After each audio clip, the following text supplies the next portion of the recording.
This isn't an infomercial, ladies and gentlemen. I actually, this is not anything to sell you at all. Nothing against this infomercials. There's lots of things on TV that I really like. I especially like the ones where you can buy real estate and get rich in like a month, which I think is cool. But we're not going to talk about that today. I want to talk to you about something completely different. I really want to talk to you about something that's universal. It's actually something that has to do with every human being on the whole planet Earth. It's actually something that has to do with all of us. It has to do with our value. Now this is where you and I live. Everybody's in a search for value. It doesn't really matter what you're doing in your life or where you are. All of us have a search for value. You hear a lot about people trying to get self-worth, and there's classes they'll run in school for image and try to say, we want to increase people's self-value and make people feel like they're somebody. And there's songs about being somebody. I actually want to talk to you about that. Value. Your value and mine. In fact, what I'm going to give you today is something that's probably the most important thing you've ever heard in your life. Not because I'm the one that's giving it to you. It's because of the thing itself, the truth. Because what I want to talk to you about and let you know is that you're actually more valuable than you've ever dreamed. You're worth more than you've ever imagined. And you say, well, how can I be worth so much? Let me first tell you about how most people go for value. And you'll know exactly what this is because all of us are the same. This is all over the earth. People all do the same thing. We all try to get value. We all try to get value the same way. In fact, there's 3 ways people all try to get value. Let me go through all 3 really quickly, and you'll recognize one of them, at least for yourself. I've tried all 3. The first way people try to get value is through relationships. Think about it. I mean, we all do that. We go, oh, if I could just meet that girl, we'll be somewhere and some beautiful girl comes in. And I'll say, oh, that girl, if I could just meet her. Boy, if she would just go out with me, I would really be somebody. If I could just get her to go out and hang out, if people saw her with me, I'd really be somebody. Or if you're a girl, it'd be the same thing. A guy, you see some guy, man, if he would ask me out, I'd really be something. I could really be somebody. I'd be we'd be walking side by side. People would really think I'm somebody. And so we search for value through relationships, thinking that that's going to be the answer. So we try real hard and we work real hard and we finally get the person. And then we're with them, we think, oh man, look who I'm with. I'm with so-and-so. She likes me. He likes me. We search for a relationship through values. We search for value through relationships. And we all do that. We do that not only with people, we do that with parents. If we could just get mom and dad to tell us, boy, I'm so proud of you. There are so many people that are longing, that have spent their whole life. You might be 80 years old and you're still waiting to hear that. Having a parent affirm you and say, I'm so proud of you. I love what you do. You're just an amazing person. We search for value in relationships. That's the first way we do it. The second way we do it is do it through finances. Money. We do it through trying to gain possessions. Because we think of it as this giant sea of humanity that there is. I mean, sometimes, when we're walking around, there's so many people. And I'm here in Southern California, there's a huge population. And there's this giant sea of humanity. You think, in this whole sea of humanity, who am I? So we think, well, if I could just get some money, if I could just get some possessions, get cars, diamonds, then I'll stand out in the crowd. I'll be somebody. And so a car comes out, I'll just get that out. So, oh, look at that new car. It's that brand new model. I've just been waiting for that one to come out. And so we worked and we get the automobile and we've got it. And we feel to ourselves, I'm somebody. Look at the car I drive. I've got my shades and I've got my top down and I'm driving and man, I'm feeling cool because I've got the car. Look at my diamonds. Look at my rings. Look at my house. See, I'm somebody. I stand out in the crowd. Everybody doesn't have these. Everybody doesn't have these possessions. So I stand out. I'm somebody. I've got wealth, and there's my value. But there's a third way, too, that people go for value, and that's through fame. Now, Southern California is filled with people that are trying to get in the entertainment business. I went to a church a long time in Los Angeles where there was a lot of people in the entertainment business and are people trying to get into it. And people were so hard to get in because if I could just get on television, if I could just make a movie, if I could just become an actor or an actress and get known, then I'd be somebody because I've got fame. See, I stand out, people know me, I walk down the street and, I know who, I've seen you in TV, I've seen you on a movie, or you're somebody.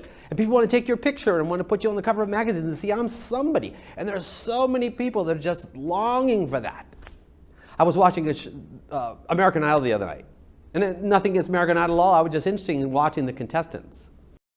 Because they're in the phase where they got the first 150 and they're kind of eliminating them quickly. And there's people that'll be sitting on stage. I remember this one girl, I felt so sorry for her. She just sang and they said no to her and she walked off and she started crying and she was bawling. And she looked and the camera came over to her, and how they do, and they kind of ask questions of them, and she's sitting there crying. She goes, I can't believe it. I got to go back to being a normal person.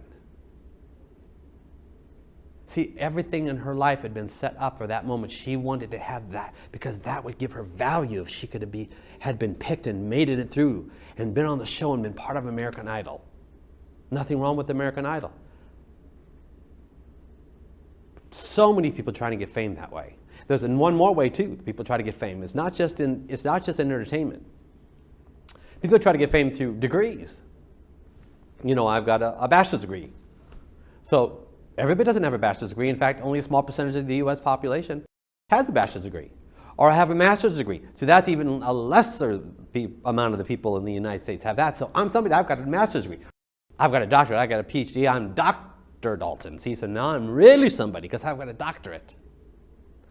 And their fame, their value is all wrapped up in the fact that they have that degree. That is their value. Take that degree away and they'll feel like nobody because they've got it all wrapped up in that title. See, I stand above the crowd. I stand out in the sea of humanity. I have something they don't have. Everybody else said, I've got these degrees. The problem is, with all three of those, they never work. In the end, once you achieve, if you get the thing you're going for, if you get the beautiful girl, or the great-looking guy, if you get the money, if you get the fame, in the end, it will not satisfy you. In the end, you'll want more. You'll get tired of it. You'll get used to it. And it won't fulfill you. And it won't really, really, truly give you value. And there's a reason for that. It's because that's not how value is established. Let me give you an example. You get the beautiful girl. And finally you get that person. So here I'm a guy. Or any guy, and he gets this girl. He's just been waiting and waiting. So he says to himself, I need that girl. I want to get this girl. So he finally achieves her. He's got the girl, and she's with him, and now they're in love, and they could even get married. And it's sort of like the car. Remember the car he was going to get? He thought that car was going to make him so valuable because that was the greatest and coolest model. He's got the top down, and he's looking great, and he thinks, boy, this car, I'm somebody because I've got this car. But the interesting thing about cars is? There's always a new model going to come out. And so that car that he was absolutely positive was going to give him value, suddenly, if a new model of that car comes out, wait a second. See, I thought this car was going to give me value, but wait a second. That's what I need. It's not this model anymore. It's that. I need this new model. That's going to give me value. See, I thought it was but it's this new model. That really will give me value. And we do that in relationships. See, he gets the girl. They fall in love. They've gotten married. And then he starts getting used to her. And he goes, I'm used, now I know her. Not only do I know her, but now, she's not just this beautiful face anymore and this incredible figure, but she's actually a real life human being with real life faults just like me. And she's not perfect just like me. And then one day at the office, a brand new model comes walking in. And he was sure that that first model was the one that was going to make him happy and give him value. But all of a sudden, when this new one comes walking down the aisle in the office, always go, oh my gosh, she's the one that's going to give me value. I got to have her. I thought it was her, but no. She's got faults. It's this one. She's going to give me value. I need her.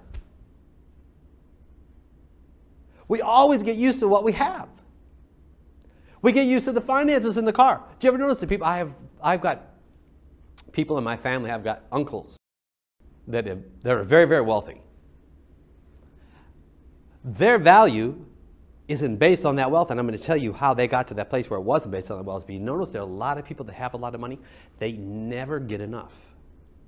It doesn't matter how much money they make, it gets to the point they always have to have more. They have to have another deal because it doesn't ever satisfy. Or the fame. Fame is the worst of all. Can you imagine the fame? All of a sudden you actually make it. You've actually achieved what so few people actually do achieve. You've been climbing the ladder and suddenly you're famous. You're in the films. You're in movies. You're on television. You've got a hit TV show. And now everybody's applauding you wherever oh yay, and you're somebody and people want to take your pictures and it's all exciting. But what happens if that TV show goes away? And the applause stops. All of a sudden you're not valuable anymore?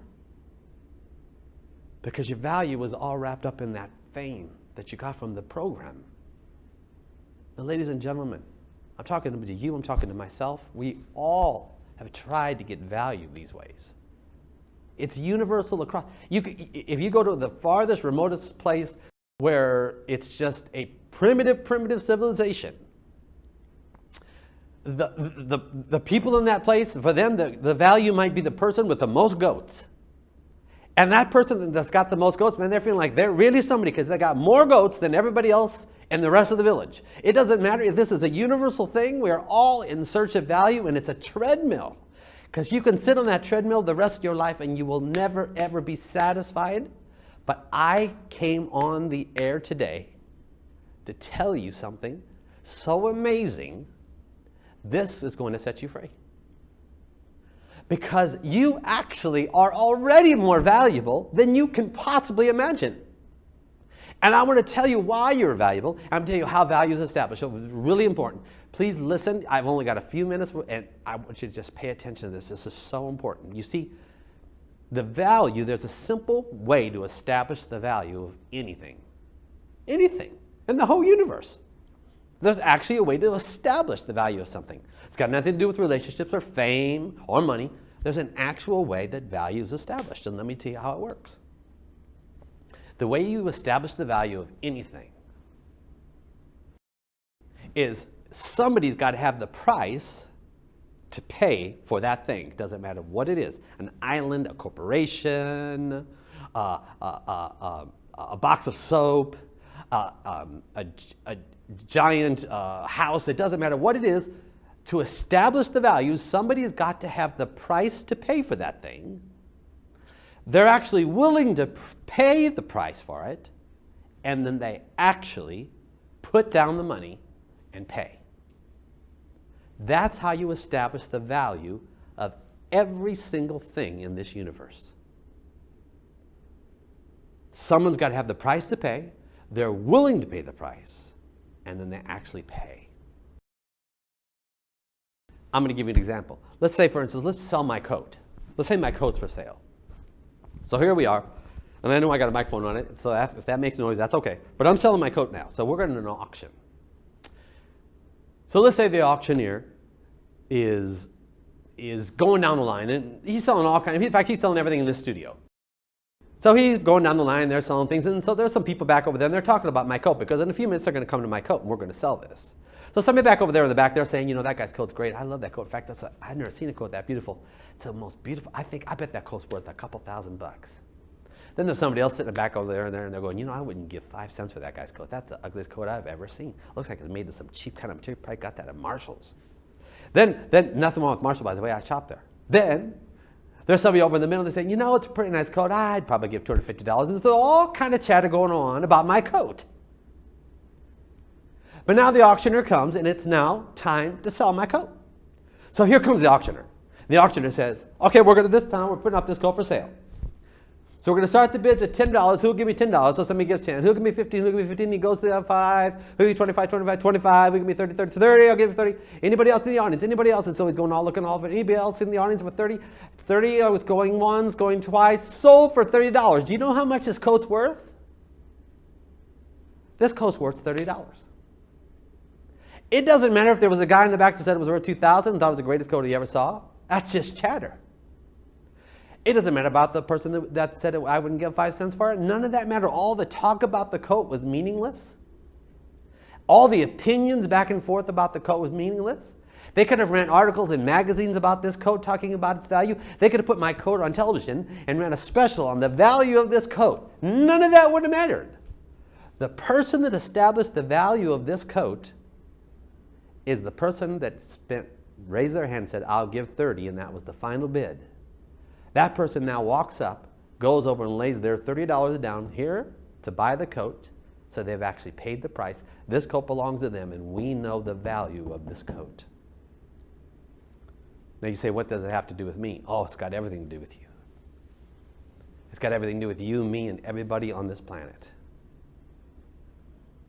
Because listen to this. Man, if you don't get anything that I say this whole program, listen to this. You see, the greatest price, oh, please listen. The greatest price ever paid in all the universe to ever buy anything was paid to buy you and me. I'm going to say that one more time. The greatest price ever paid in all of the universe to purchase anything was paid to purchase you and to purchase me. You say, well, who bought me? Who paid for me? Think about this. Now, I'm a Christian. And so I'm talking to you from a Christian perspective. But if you're not a Christian, that's okay. Because this applies to everybody everywhere. You see, all of us, the whole human race. Did you ever think about this? There's a guy named C.S. Lewis. You probably saw his film, Chronicles of Narnia, famous books. Lion, the Witch, and the Wardrobe, huge movie. He wrote the Chronicles of Narnia. He also wrote a book called Mere Christianity, which just talks about the basics of what Christianity believes. And Christianity is supernatural. In it, C.S. Lewis talks about the fact that he used to be an atheist. He was a professor at Cambridge University, an atheist. And he logicked his way to becoming a Christian. And the way he did it, and I don't have time to go into all of it, but I'll tell you part of it, he found out that inside of every single human being, that's you and I, we have a moral law. We all know right from wrong. We do. We all know right from wrong inside, deep in our hearts. And the amazing thing is, not only do we know right from wrong, but we all do wrong. Now think about it. I've done it and you've done it. We all know right from wrong, but we've all do every one of us. We do wrong. We know what's wrong while we do it, and we still do it anyway. That's all of us. We've all done that. I mean, you could go to a convent.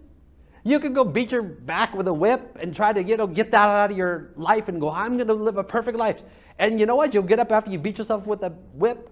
And that day, someday, in that day, you're going to do something. You know what's wrong while you're doing it, and you'll still do it anyway because that's human nature. We all do it. He called that a bent in our nature. We have a bent in our nature. The reason we know right from wrong is because we were created in the image of God. God created us, all of us. And so in our hearts, he put in us the moral law. In our hearts, he put inside of us the knowledge of right and wrong. That's why we all know it. But we also have this bent. That's what C.S. Lewis called it, a bent in our nature, where we still do wrong even though we know we're doing it while we do it. Now that's what the Bible calls sin. Don't freak out by that word sin. All sin is missing the mark. It's just doing wrong while you know what's wrong while you do it, and you do it anyway. The problem is that got us into a jam. Now, a lot of people have a wrong image of God. They think God's this horrible creature. Well, he's good and horrible at the same time. He's good and loving and kind, but he's got this great big bat. If you do anything wrong, he's going to beat you over the head with it, and that's not God at all. But I will tell you what God's like.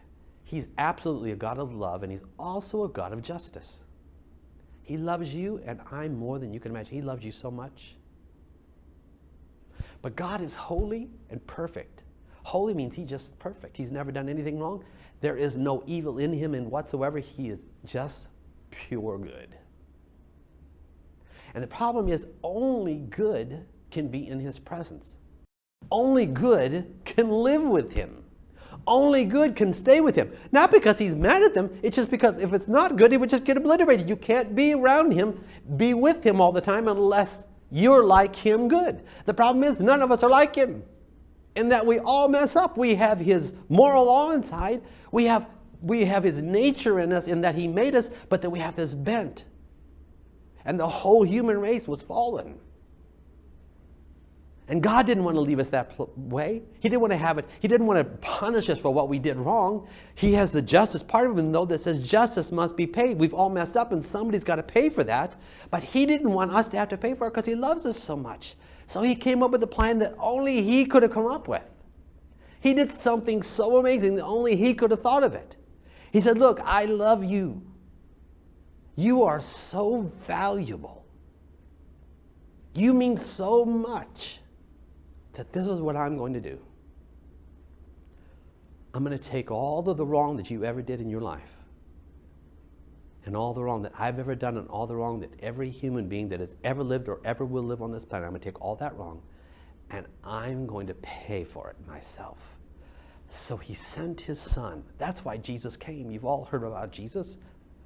You've probably heard about him coming. Why did he come? He came for the specific purpose to show us what God was like, what love was really like, and then he went to a cross. We all know that he went to a cross. We've heard that, but you know what he did on that cross? He paid for our wrongdoing. See, when he went to the cross, all the bad that I ever did and all the bad that you ever did, all the breaking of that moral law, doing wrong, knowing it's wrong while he did it and did it anyway, he took it. And he bore that on himself. He paid the price in our place. And on that cross, they stabbed him with a spear, the Roman guards, and his blood poured out, the precious blood of God's own Son. He paid for what we did wrong with his blood.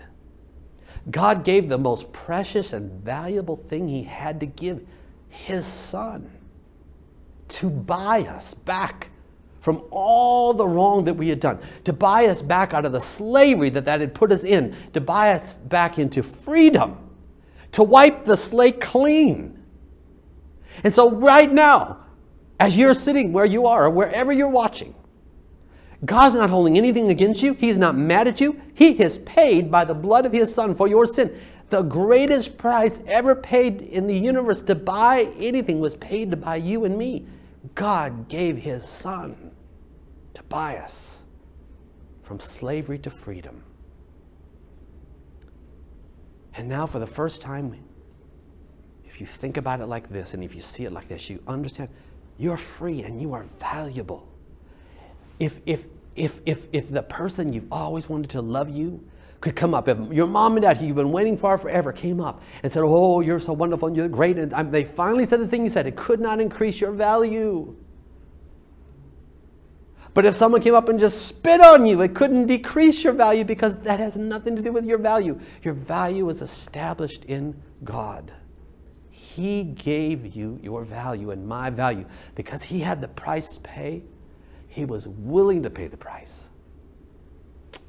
And he paid the price for you and I. So God's not mad at you, and he's not mad at me. We are so valuable. In fact, for the first time, he actually set us free so we could truly love people. What do you mean by love? You know what? We can meet a president. If I go meet a president of the United States, or you could get nervous and go, oh, it's somebody very important, I'm be president. But you know what? Meeting the president, it would be an honor, but it wouldn't give me any more value. But I can also reach down and talk to a beggar, or be seen with somebody that society considers not somebody you want to be seen with, and it wouldn't change my value either, in either direction, because that's not what does this. Our value is because of him. So he's done that for you and I. Now, ladies and gentlemen, I just want to give you an opportunity, because I'm just about out of time. The God that did that for you, it's all done. He's not mad. He loves you, and he's not angry at you, but he wants to have a relationship with you. So before the program ends, I want to give you an opportunity to have that relationship with him. He did an amazing thing for us. He loves us. He's not mad at us. He set us free forever from our sin. He sees us clean. But he's offering you to have a relationship with him. And you don't have to. He gave us a free will. You can say yes or no. But why would you want to say no to having a relationship with someone who would do that for you and I? To have that relationship, all you have to do is pray a simple prayer. It's just saying yes to God. Just like when you get married, you're not married until you speak a vow and say, I take you as my husband, take you as my wife, and then you're married. It's just like that with God. He's waiting to have a relationship, but he's just asking you to say yes to him. So I'm going to ask you to just pray that right now if you've never done it before. Just say yes to God. Just follow after me. It just takes a moment. If you've never done it, just say yes. I want to have a relationship with you, God. You gave me my value. So just say, God, in the name of Jesus Christ, I believe you. I thank you for setting me free. Thank you for paying with your blood and paying the greatest price to give me value. So Jesus Christ, come into my life. I want to have a relationship with you, the one that gave me this value. I want to have my life with you and be your friend and have a relationship. Jesus, you are my Lord forever. Amen. If you prayed that simple prayer, he just came and became a part of your life. He's in you right now. He's with you for all eternity. He already loved you. He already wasn't mad at you. But now when you pray that prayer, you're saying, yes, I want to have a relationship with you, and now you have one. My time's just about out, but I want to hear from you. If you would just take a few minutes, and on the screen you're going to see come up our website, michaeldalton.com. Email me at michael@michaeldalton.com. That's michael@michaeldalton.com. And let me know that you prayed that prayer. We're not going to bombard you with email. In fact, if you tell us not to send you back anything, we won't send you anything. If you don't, we'll just send you a thank you letter and say thank you so much for writing to us. Also, there's an 800 number coming up on the screen. Call the 800 number. If you don't have email, if you don't use email, they'll take a message and they'll send it to me, and they'll let me know that you've prayed that prayer. Thank you so much for taking the time to watch. I'll be back here next week. I've got so much more to talk to you about. You are more valuable than you've ever dreamed. If you prayed that prayer with Michael, we want to hear from you. Send an email to michael@michaeldalton.com or call 1-800-541-3255, where an operator is available to take your call. You can also write to us at Box 4894, Irvine, California, 92616. Freedom. I got to say that again. It's so good. To the degree you and I or anyone believes a lie and acts on that lie is to the degree we live in bondage, depression, fear.